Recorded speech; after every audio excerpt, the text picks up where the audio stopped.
Bersehati sepikiran,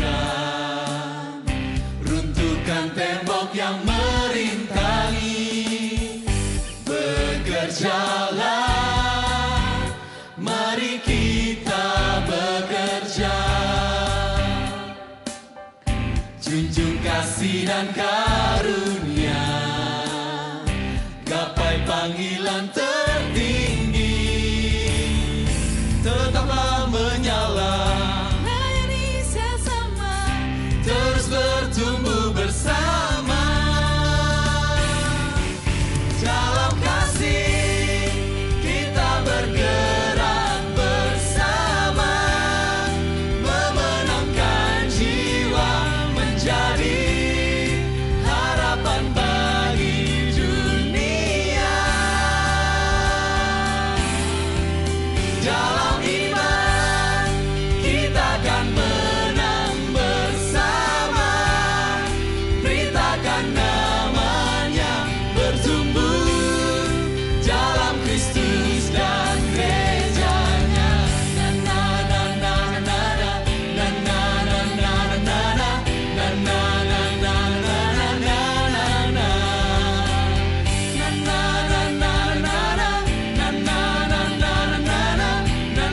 na na na na na na. Kita bergerak bersama, memenangkan jiwa menjadi harapan bagi dunia. Dalam iman kita akan menang bersama, beritakan namanya, bertumbuh dalam Kristus dan gerejanya. Dalam kasih kita bergerak bersama, memenangkan jiwa menjadi harapan bagi dunia. Dalam iman kita akan menang bersama, beritakan namanya, bertumbuh dalam Kristus dan gerejanya. Dalam Kristus dan gerejanya. Selamat pagi Bapak Ibu Saudara sekalian kasih Tuhan. Salam sejahtera buat kita semua ya. Diberkati semua, terkhusus untuk jemaat yang ada di GPDI Zion Altar. Kita percaya bahwa kita ada di dalam lindungan Tuhan dan juga berkat-berkat daripada Tuhan. Puji Tuhan, pada pagi hari ini saya akan sedikit berbicara tentang kesabaran Tuhan ya. Kalau kita di akhir tahun biasanya kita suka mengevaluasi gitu ya. Seberapa banyak sih yang kita sudah bisa lakukan untuk Tuhan? Seberapa banyak yang kita bisa mengerti akan kehendak Tuhan dan kita lakukan? Nah, mungkin dalam setahun ini Bapak Ibu gitu ya, termasuk saya juga, banyak hal yang mungkin kita gagal gitu ya. Tetapi biarlah ini kita bisa mengerti, kalau kita bisa bertemu lagi dengan hari Natal, berarti ada satu kesabaran dari Tuhan menunggu kita supaya kita makin berubah dan bisa memuliakan nama Tuhan. Nah, kita mau baca dulu firman Tuhan yang menjadi landasannya. Di dalam 2 Petrus pasal ketiga ayat yang ke-15 dikatakan, anggaplah kesabaran Tuhan kita sebagai kesempatan bagimu untuk beroleh selamat, seperti juga Paulus, saudara kita yang kekasih, telah menulis kepadamu menurut hikmatnya yang dikaruniakan kepadanya. Dikatakan di sini, anggaplah kesabaran Tuhan kita sebagai kesempatan bagimu untuk beroleh selamat. Ya. Seperti juga Paulus, saudara kita yang terkasih, telah menulis kepadamu menurut hikmat yang dikaruniakan kepadanya. Ya, kalau kita di akhir tahun kita suka mengevaluasi, ya. Kalau di dalam masalah pembukuan pasti kita ada tutup buku begitu ya. Di satu perusahaan, di satu toko, kita akan melihat apa saja yang menjadi progres kita selama setahun ini gitu ya. Dan kita karena kita masih ada tinggal di dunia ini ya, masih bergumul akan dosa, berproses ya, menuju sampai satu kesempurnaan, sampai nanti kedatangan Tuhan yang kedua kali. Kita ini sering kali mungkin banyak ya jatuh bangun begitu ya. Tetapi di sini Petrus ya mengatakan biarlah kesabaran Tuhan itu sebagai kesempatan bagimu. Saya kalau sudah bulan Desember saya mulai mengevaluasi, saya bersyukur saya masih bisa merasakan hari raya Natal. Saya masih bisa merayakan bukan pesta perayaan gitu ya.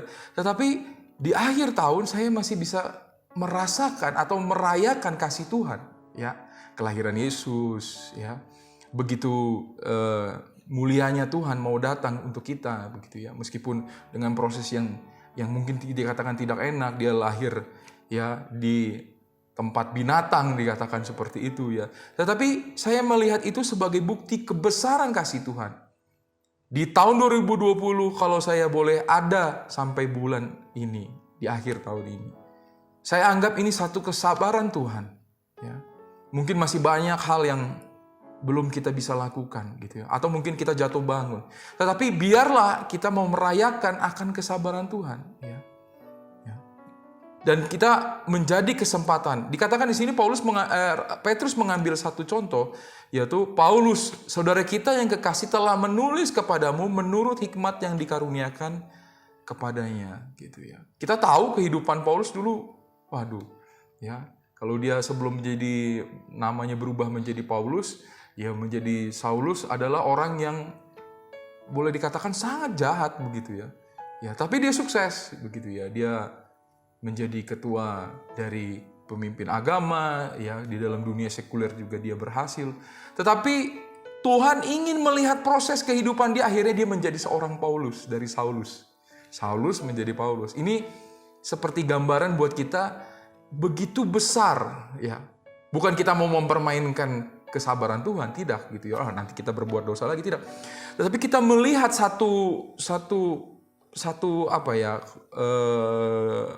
suatu gambaran yang kita menjadi contoh. Tuhan itu mau menunggu kita. Ya. Asalkan kita mau mempunyai hati yang bertobat. Ya. Saya ingat Mazmur 51, Daud begitu berubah ketika Nathan ya, menegur Daud. Dan Tuhan sangat suka sekali. Ketika firman Tuhan mungkin datang di akhir tahun ini, atau mungkin kita mengevaluasi berapa banyak firman Tuhan yang sudah kita terima, dan berapa banyak yang kita sudah bisa lakukan, dan kita tidak bisa lakukan, mungkin kita pelajari. Ini menjadi satu pelajaran, kesempatan untuk kita belajar. Begitu besar Tuhan ternyata masih mengasihi kita. Begitu besar kejahatan yang Saulus dulu buat, tetapi Tuhan beri kesempatan dia menjadi seorang Paulus, ya. Seorang rasul yang menulis begitu banyak surat, ya. Bahkan Petrus ini sendiri di sini mengatakan telah menulis kepadamu menurut hikmat yang dikaruniakan. Jadi Petrus pun mengakui, ya, Paulus ini. Paulus itu tidak bersama-sama dengan Yesus waktu Yesus disalib, waktu 3,5 tahun perjalanan Yesus.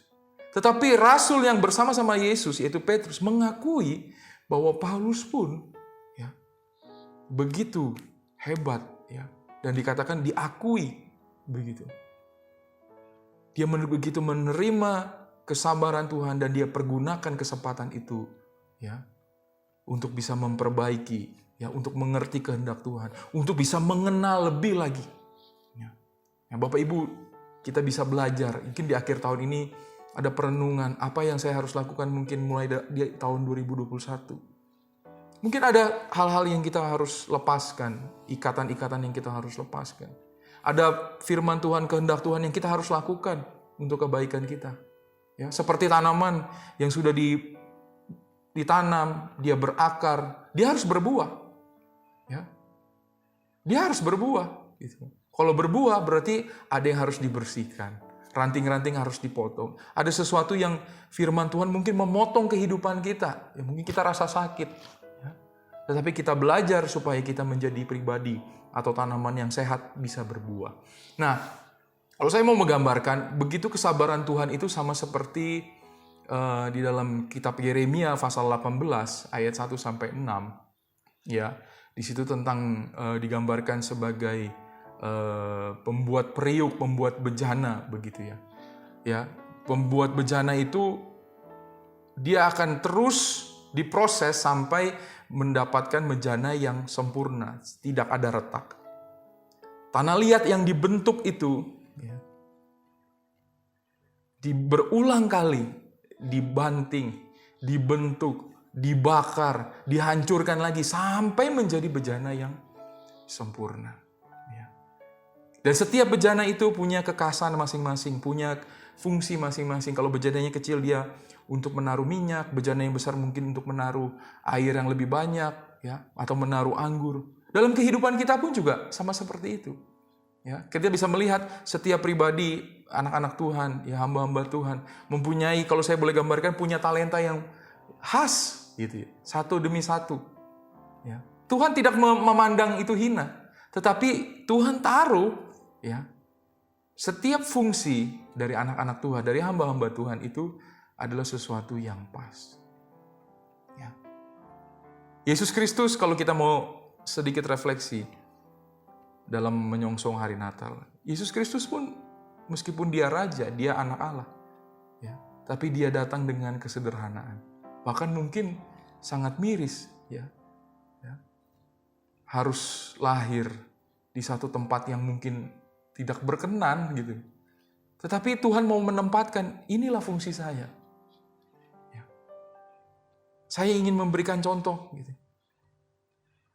Saya ingin memberikan satu teladan buat kita semua, buat umat-umatnya. Dengan kesederhanaan, dengan kasih, dengan kerendahan hati. Ya. Dia tidak datang dengan bala tentara yang besar, hebat, tetapi dia datang dengan kerendahan hati.